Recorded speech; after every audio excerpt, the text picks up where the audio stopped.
कभी कभी कुछ जगह सिर्फ हॉन्टेड नहीं होती, वो जगह इंसान को जिंदा होते हुए भी मार देती है।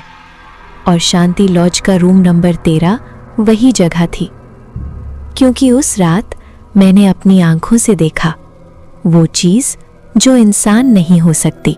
जिस वक्त बाथरूम के मिरर पर फॉग में लिखा था बाहर मत जाना, उसी वक्त एक आवाज आई, आरती। मैं फ्रीज हो गई, मेरे हाथ कांप रहे थे और बाथरूम का दरवाजा धड़ाम अपने आप बंद हो गया। मैंने हैंडल खींच के देखा पर दरवाजा खुल ही नहीं रहा था।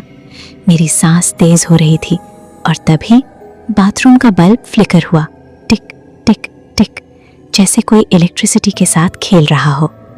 मैं स्लोली मिरर की तरफ देखी।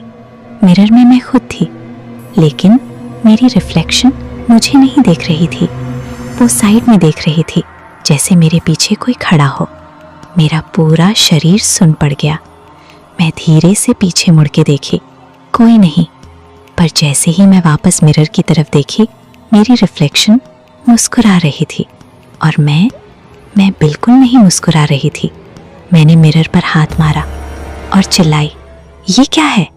तभी बल्ब 1 सेकंड के लिए बंद हुआ और जब वापस चला, दरवाजा खुल चुका था। मैं भागकर रूम में आ गई और बेड के पास खड़ी हो गई। तभी मेरा फोन बजा। स्क्रीन पर नंबर अननोन था। मैंने कॉल उठाई और उधर से एक औरत की हल्की सी कांपती आवाज आई, आरती, दरवाजा मत खोलना। मैं शॉक में बोली, कौन हो तुम? औरत बोली, मैं रूम 14 में हूँ, तुम भी रूम 13 में हो ना? मेरे पैरों के नीचे से जमीन खिसक गई। मैं बोली, हाँ, पर तुम्हें कैसे पता? औरत ने धीरे से कहा, क्योंकि यहाँ जो रूम 13 में आता है वो ज्यादा देर जिंदा नहीं रहता। मेरी सांस रुक गई। मैं बोली, क्या मतलब? औरत ने सिर्फ इतना कहा, रात 1 बजे वो आती है। मैं गुस्से और डर में बोली, कौन आती है? औरत ने विस्पर में कहा, जो रूम नंबर 13 में रहती है। और कॉल कट हो गया। मैंने क्लॉक की तरफ देखा, टाइम था 12:59। मेरे हाथ कांप रहे थे।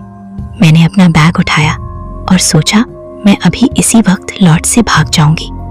मैं डोर के पास गई और हैंडल पकड़कर जैसे ही खोलने वाली थी, हैंडल अपने आप हिलने लगा, क्र क्र, जैसे कोई बाहर से खोल रहा हो। मैं डर के मारे पीछे हट गई। मेरे गले से आवाज नहीं निकल रही थी। मैं पीप होल के पास गई और देखा कॉरिडोर खाली था, कोई नहीं। फिर ये हैंडल कैसे हिल रहा था?